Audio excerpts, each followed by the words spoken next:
महाकालपड़ारे एवं पाटकुरारे आमे दुई जन कैंडिडेट देचु केन्द्रापड़ा जिले में सेठी साथी अशोक भाई अच्छा ये आमर देवाशीष भाई अच्छा पार्टीर जो विचार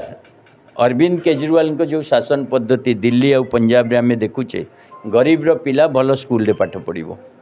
प्रत्येक गाँव में हॉस्पिटल हम प्रत्येक युवक युवती को रोजगार ग्यारंटी मिलिबो एवं महाकालपड़िकार जगह जोटी मैक्सिमम पिला दादन खटिबा को बाध्य होउचंदी तापाई बहुत उपयुक्त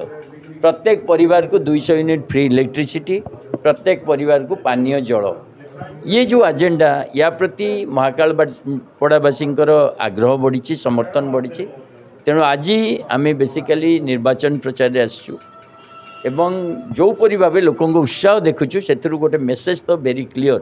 जे आम महाकालपड़ारे बहुत भल रिजल्ट करने को जाऊँ आम 147 रू 41 देचु जो जगार संगठन आ सामर्थ्य रही प्रार्थी भल प्रार्थी अच्छा आम देचु एवं एथरक निर्वाचन मंडल रे जो किसी रे देचु आशा करचु भल रिजल्ट हम आ गोटे मजबूत विकल्प आम दे पारिबु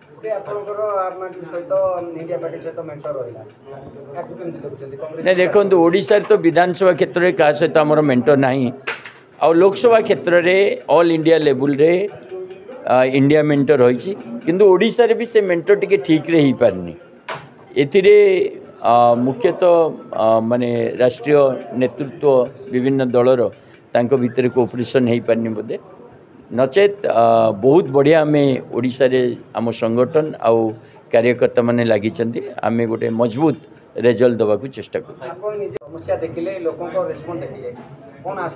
मु बहुत आशावादी महाकालपड़ा एवं पाटकुरा रे भी आगु बुली जे बहुत भल रिजल्ट आम करने जाऊँ